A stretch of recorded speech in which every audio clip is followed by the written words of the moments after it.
फिल्मोदय राजस्थानी फिल्मों की यात्रा। खमागणी दोस्तों, फिल्मोदय का सेट पर एक बार फिर से था को स्वागत है। और आ बात मार से बार बार पूछी जा रही कि थे तो फिल्म की बात कराया करता है, राजस्थानी संसद भाषा की मान्यता इनके बारे में कहीं बतावा लग गया। तो आप बात जाननी बहुत ज़रूरी है कि जब तक आपने राजस्थानी भाषा ने मान्यता नहीं मिलेली, अपना दर्शक यहीं टूटा रहेला। इसीलिए हम इस आंदोलन से जुड़े और बहुत से मनीषी इस क्षेत्र में 70 साल से काम कर रहे हैं, लेकिन बात कभी पार नहीं पड़ी। अब इस आंदोलन से जुड़े हैं आरटीआई एक्टिविस्ट, और उन्होंने सरकार के वो दबे हुए कागजात जो सालों से फाइलों में सड़ रहे थे या जिसको कहना से उस पर कोई कार्रवाई नहीं हो रही थी, ये प्रशासनिक अधिकारी उसको इधर से उधर घुमा रहे थे, उन सब जानकारियों को इकट्ठा करके ओम प्रकाश जी ओझा वो काम कर रहा है। और हमारे ख्याल से आज कोई ऐसो भाषा प्रेमी को नहीं जो ओम प्रकाश जी ओझा ने मिलना ना चाहते हो। तो आज वहाँ का स्टूडियो में ओम प्रकाश जी ओझा है, वो आरटीआई एक्टिविस्ट है। तो साहब, मैं अठी वटी की बात करने की बजाय सीधो था से एक चीज़ पूछना चाहूँ कि थाने कितनी सफलता मिल चुकी है और ये राजस्थानी भाषा ने मान्यता मिलने में तकलीफ कट रोड़ा अटकोड़ा है। इनका 3-4 स्पष्ट कारण है मेरे हिसाब से। सबसे पहला कारण तो राजनीतिक इच्छा शक्ति है। सरकार चाहे भाजपा की रही हो चाहे कांग्रेसी सरकार रही हो, राजस्थान में तो ट्रेंड है एक बार बीजेपी और एक बार कांग्रेस। तो आज दोनों में इच्छा शक्ति की कमी रही है। बिको कारण वही है कि लोगों में जागरूकता बहुत कम ही, पर अब जो आप देख रहे हैं कि जागरूकता इस स्तर पर हो गई है कि नौजवानों में बहुत ज़्यादा गुस्सो पैदा हो गया है, बस शिक्षित हो गया है इस बारे में कि भाई भाषा को महत्व क्या हो है वो अच्छी तरह समझ गया है वह। और पिछले इस पे ख़ास तौर से 6 महीना से जो चल रहे है अभी पत्रकारिता में, न्यूज़पेपर में आंदोलन से, सेमिनार से, भाषण से, वो आंदोलन इतो तेज पकड़ गयो है, इतो तेजी पकड़ ली है कि शायद आगलो चुनाव जो होसी वो भाषा के प्रश्न पर ही होसी।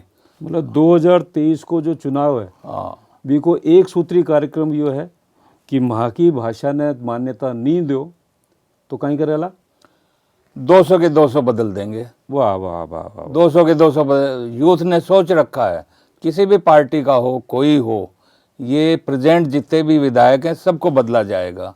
ये अभियान हम शुरू करेंगे, जागृति लाएंगे। मान्यता नहीं मिलती है राज्य स्तर पर तो यूथ तैयार बैठा है, सड़कों पर आएगा, प्रदर्शन करेगा, कानूनी कार्रवाई करेगा। कानूनी कार्रवाई से ज़्यादा तो इस सरकार को पहले मजबूर करेगा, क्यों कोर्टों में तो जाके फंस जाता है मामला, उससे हल नहीं होगा। हमारे ख्याल से राजनीतिकरण के कारण ही इच्छा शक्ति और राजनीतिकरण ये सबसे पहला कारण है। और अब गवर्नमेंट आ चाहे कि कोर्ट में केस चला जाए तो माना 10-20 साल की और मोहलत मिले। नहीं, वो हम नहीं चाहिए, वो नहीं चाहिए। वो सब समझने लगी, जनता जागरूक हो गई है कि जो भी सरकार हो गई उसी से करवाना है। ये काम राजनीतिक इच्छा शक्ति को जगाना पड़ेगा, उनको जागना पड़ेगा, हर हालत में जागना पड़ेगा। दूसरा महत्वपूर्ण कारण है जो मान्यता नहीं मिल रही है, राज्य सरकार की नौकरशाही है। नौकरशाही इतनी सक्षम है कि चाहे कितना ही बड़ा राजनीतिक नेतृत्व हो, उसको गुमराह करने में पीछे नहीं रहती। उसको दबाने के लिए एक चिट्ठी माननीय अशोक गहलोत जी से लिखवा दी, एक चिट्ठी मान ली वसुंधरा राजे से लिखवा दी और उसको शांत कर दिया और सीटें डाल दिए कि भाई ये मान्यता मिल रही है, कर रही है। लेकिन वो खुद भी जानते हैं कि इस तरह मान्यता नहीं मिलती है। नहीं, मैंने एक जगह पढ़ा था कि 2003 में जब अशोक गहलोत ने यहाँ से सर्वसम्मति से विधानसभा से पास करवा लिया था तो सेंटर से कोई जवाब ही नहीं आया, मतलब आज तक एक्नॉलेजमेंट ही नहीं आई, पावती नहीं आई। और मैंने इस चीज़ को रिकॉर्ड में लिया है, सरकार को लिखा है कि भाई इस नौकरशाही को चाहिए था कि एक डेलीगेशन केंद्र सरकार जाता और पूछता कि भाई इसमें क्या वो स्थिति है। होम्स मिनिस्ट्री ने इस बात को बिल्कुल क्लेरिफाई किया है कि जब तक आप इसको शिक्षा व्यवस्था में लागू नहीं करोगे राजस्थानी भाषा को, वो निश्चित रूप से आप इस भाषा को मान्यता नहीं देंगे केंद्रीय स्तर पर। ये तो सीताराम महापात्रा समिति का भी वो है कि जब तक बिल्कुल आपका एक इंफ्रास्ट्रक्चर, बच्चों को प्रारंभिक शिक्षा आपकी भाषा में नहीं दी जाएगी तो वो उसकी पात्रता ही नहीं प्राप्त करेगी। बिल्कुल, यही शुरू में जब मैंने इसको राज्य स्तर पर उठाया तो मेरा विरोध हुआ कि आप इसको गलत दिशा में ले जा रहे हो। मैं गलत दिशा में इसको नहीं ले जा रहा। मैंने इस चीज़ को लोगों के सामने रखा कि भाई राजस्थानी भाषा वर्तमान में राज्य स्तर पर ही पात्रता रखती है, केंद्रीय स्तर पर मान्यता की पात्रता नहीं रखती, क्योंकि ये शिक्षण का माध्यम नहीं है। शिक्षण का माध्यम बनाना सरकार का काम है और उस रिपोर्ट को सचिवालय की फाइलों में दबा कर रखा हुआ। तो ओझा जी, मैं मुद्दे की बात पे आता हूँ। अब ये केंद्र और राज्य वाला जो खेलते रहे टेनिस की तरह से कि वो देंगे ये देंगे, अब इसको राजभाषा की मान्यता पहले मिल सकती है या 8वीं अनुसूची में पहले जोड़ा जा सकता है? 8वीं अनुसूची में 2 तरीके से जोड़ा जा सकता है। एक तरीका तो ये है कि केंद्र सरकार वो जो कमेटी बनाई हुई है उसकी प्री कंडीशन ख़त्म कर दे कि भाई बिना पढ़ाई मान्यता दे दे वो, या फिर राजस्थान सरकार इसको शिक्षण का माध्यम बनाए। दोनों में से एक। तो इस समय वर्तमान में पात्रता नहीं रखती 8वीं अनुसूची में इसको लेने के लिए राजस्थानी भाषा को। इसी राह पे आगे चलते हुए केंद्र सरकार ने तो अपना एक पत्ता खेल दिया कि नई शिक्षा नीति में पहली क्लास से 5वीं क्लास तक आपकी भाषा में पढ़ाना कंपलसरी कर दिया। बिल्कुल। तो क्या ये राजस्थान में लागू हो गया? राजस्थान में लागू हुआ नहीं है और न हो सकता है। नौकरशाही जो खेल खेल रही है, नौकरशाही ने ये खेल अभी प्रेजेंट में खेला है कि राजस्थानी की बजाय राजस्थानी भाषा को बोलियों में बांट दिया जाए। हर एक ज़िले में कलेक्टर की अध्यक्षता में वो 12 सदस्यीय कमेटी बना दी जाए। क्या इन बोलियों के आधार पर यूपीएससी में पेपर सेट हो सकता है? आरपीएससी में पेपर सेट हो सकता है विषय? वो तो एक सर्वमान्य राजस्थानी भाषा होनी चाहिए, जैसे महाराष्ट्र में मराठी है, हाँ, गुजरात में गुजराती है, पंजाब में भी बहुत बोलियां, लेकिन एक सर्वमान्य पंजाबी चलती है। बिल्कुल बिल्कुल। तो यहाँ पे क्या सर्वमान्य भाषा का कोई एक कमेटी बनी है या कोई वो बनाने के लिए कोई निर्धारण किया, कोई पाठ्यक्रम बना रहे हैं? अभी तक कुछ नहीं किया है। उदयपुर में वो भाषा अनुसंधान परिषद है, उसको भी मैंने पत्र लिखा, वहाँ से कोई जवाब नहीं आया। उनसे मैंने पूछा है कि क्या आपने अभी तक कोई राजस्थानी का सर्वमान्य पाठ्यक्रम बनाने के लिए कोई कार्यशाला आयोजित की है? कोई उधर से जवाब नहीं आया है और मेरे को मिली सूचना के अनुसार ऐसी कोई कार्यशाला उन्होंने आयोजित ही नहीं की है। जब तक ये इंफ्रास्ट्रक्चर डेवलप नहीं करेंगे तब तक वो 8वीं अनुसूची में कैसे शामिल हो जाएगी? दूर की कौड़ी है, ये बुलावे का काम कर रही है राजस्थान सरकार और कुछ नहीं कर रही। उसको अगर वास्तव में भाषा को मान्यता देनी है तो शिक्षण का माध्यम, सर्वमान्य शिक्षण का माध्यम बनाना ही पड़ेगा इसको। गवर्नमेंट चाहे तो कुछ भी कर सकती है। जैसे मेरा फिल्म वाला हूँ तो मैं फिल्म की बातें ज़्यादा करता हूँ। फिल्मों ने भाषा को जिंदा रखा है, चाहे फिल्म चली ना चली, लेकिन 170 फिल्में बनी जिनको केंद्र सरकार ने राजस्थानी के नाम से सेंसर किया। बिल्कुल बिल्कुल। उसी भाषा की बनी हुई फिल्मों को राजस्थान सरकार अनुदान देती है। बिल्कुल। जब ये भाषा को मान्यता ही नहीं देती तो उसको अनुदान क्यों देती है? ये दोगलापन है इनका, वास्तव में कहूँगा मैं। दोगलापन है, नीति को स्पष्ट रूप से लागू नहीं करना है और इनको सर्वमान्य राजस्थानी भाषा बनानी ही पड़ेगी हर हालत में। जब लोग बाग फिल्म को समझ सकते हैं तो राजस्थानी भाषा को क्यों नहीं समझ सकते? साहित्यकार फ्री हैं, वो किसी भी भाषा में अपने साहित्य का निर्माण करें, कोई दिक्कत नहीं है। वो साहित्यिक मान्यता अलग बात है, अभी वैधानिक मान्यता की बात है। उसके लिए सर्वमान्य राजस्थानी भाषा बनानी ही पड़ेगी और इनको जो कर्मचारी हैं उनको गाइड करना पड़ेगा। तो इस हमारी कार्य प्रणाली जिसमें आईएएस हैं, आईपीएस हैं, इतना यहाँ से बड़ा तंत्र जो काम कर रहा है, इसको निर्देश कौन दे सकता है? इसको निर्देश तो सरकार ही दे सकती है और इसके लिए अपने को दिल्ली का मॉडल अपनाना पड़ेगा। अच्छा। दिल्ली में क्या है कि उर्दू और पंजाबी दोनों को द्वितीय भाषा का दर्जा दिया हुआ है और वहाँ क्या है कि किसी ने मान लो पंजाबी में कोई सरकार को पत्र लिखा है तो उसका जवाब पंजाबी में उनको देना है। तो पंजाबी भी उन्होंने इतनी सरल बनाई हुई है कि अगर पंजाबी का कोई शब्द नहीं आता है तो अंग्रेजी या हिंदी में कुछ भी लिख सकते हैं। वो व्यवस्था राजस्थान में भी हो सकती है।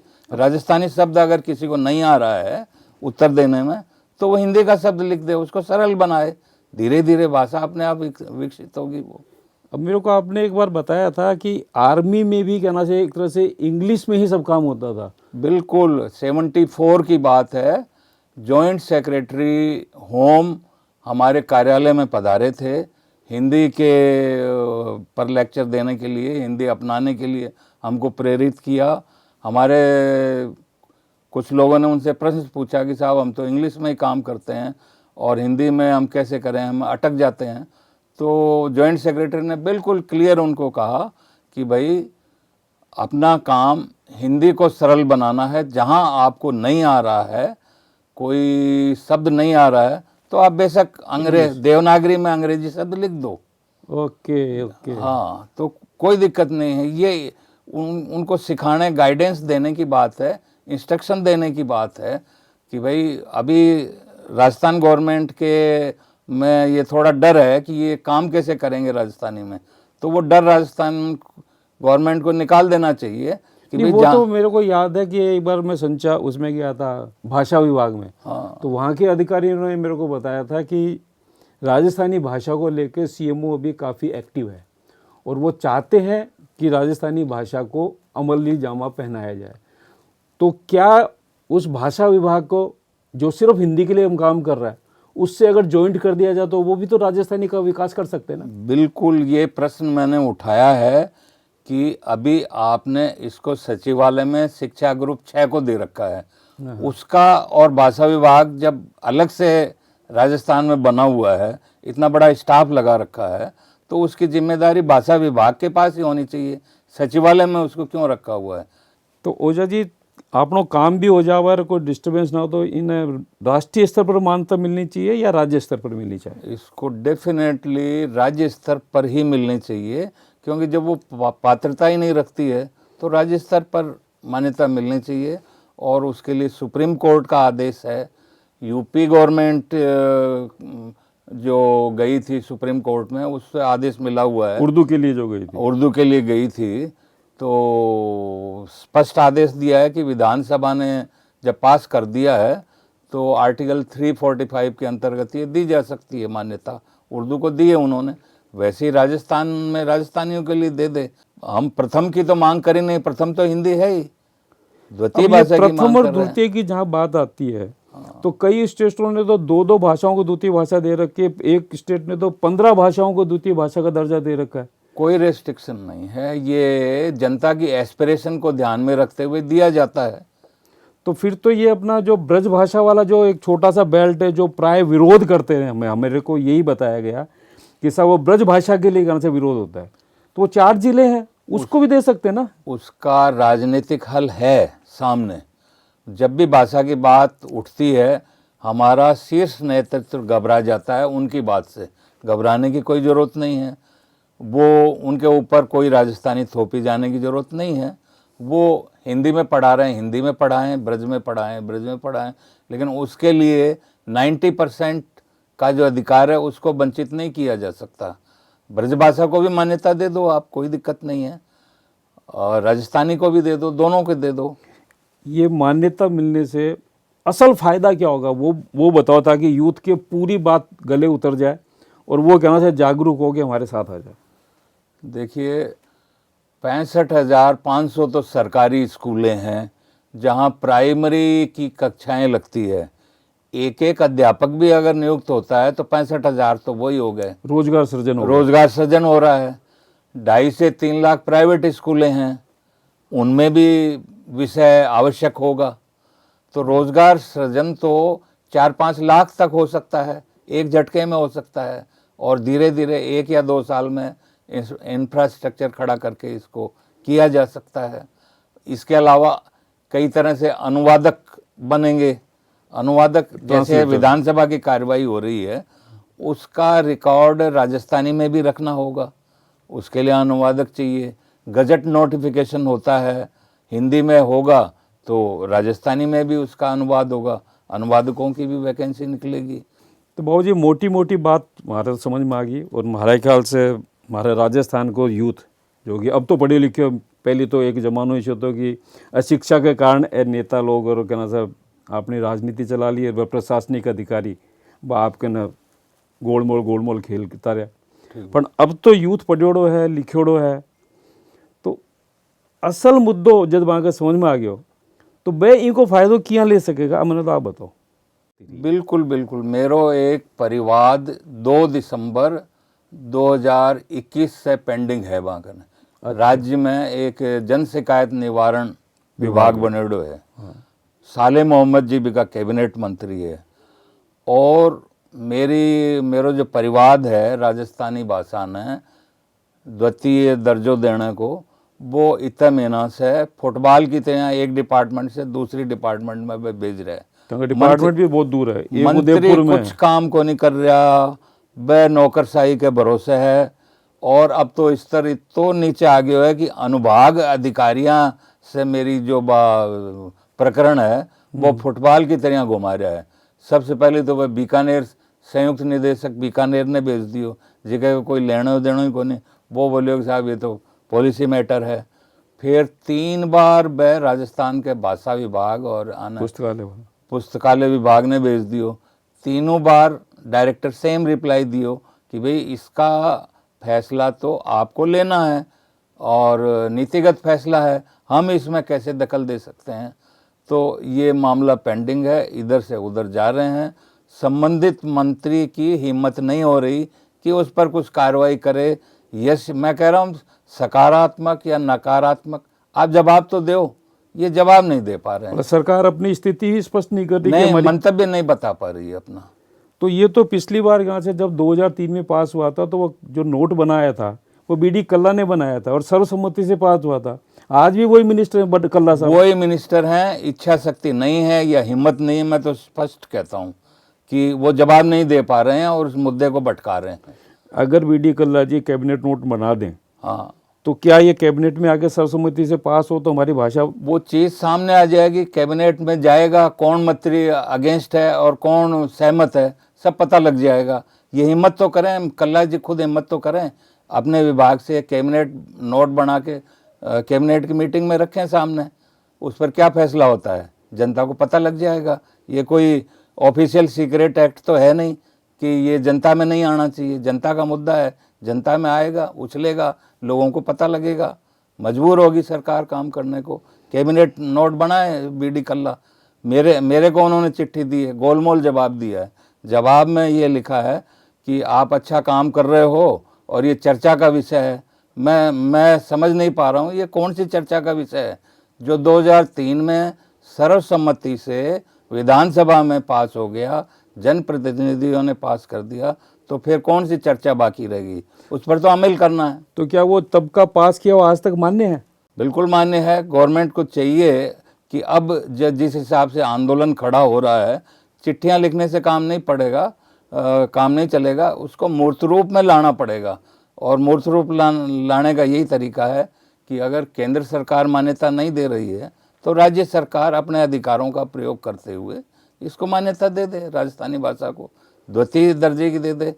एक छोटा सा सवाल हमारा और है कि 1956 एक्ट में रिपील करके हिंदी भाषा ने कहना चाहता कि भाषा बनाएगी, उसके बाद में उस 1956 के कानून का बिना उल्लेख किए एक नया इन्होंने गजट बनाया 1970 में।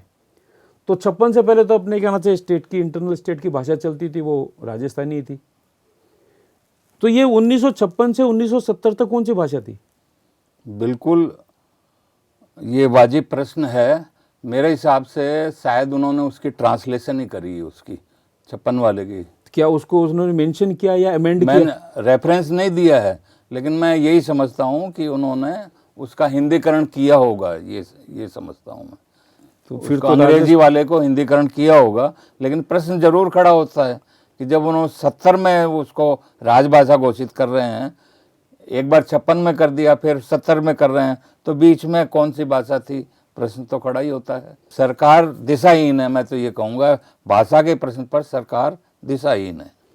तो हम प्रबल इच्छा शक्ति के साथ में एक चीज़ निर्णायक रूप में कह सकते हैं कि आंकड़े दोनों तरफ 70 है। जब सदन में 370 धारा हट सकती है तो 1970 में बनाया हुआ कानून भी रद्द हो सकता है, हमारी भाषा को मान्यता राज्य ही दे सकता है। बिल्कुल। और अशोक जी, अब ये संपूर्ण दायित्व आप पे है, क्योंकि ये बीड़ा आपने ही 2003 में उठाया था, तब भी आपके मंत्री वही थे, अभी भी आपकी शासन है, आपकी सत्ता है, और आपके दिशा निर्देश पर ही सारा सरकारी तंत्र कार्य करता है। तो हम इसी उम्मीद के साथ में आपका बहुत बहुत धन्यवाद करते हैं कि आपकी मेहनत रंग लाएगी, हमारे यूथ को बात समझ में आएगी, और राजस्थान में राजस्थानी को मान्यता मिलते ही एक बहुत बड़े रोजगार का सृजन होगा और हम सबको अपनी मनचाही इच्छा प्राप्त होगी। बहुत बहुत धन्यवाद मुझे आमंत्रित करने के लिए। अगर आपको हमारा यह वीडियो पसंद आया है तो इसे लाइक करें और सब्सक्राइब करें और बेल आइकन का बटन दबाना ना भूलें।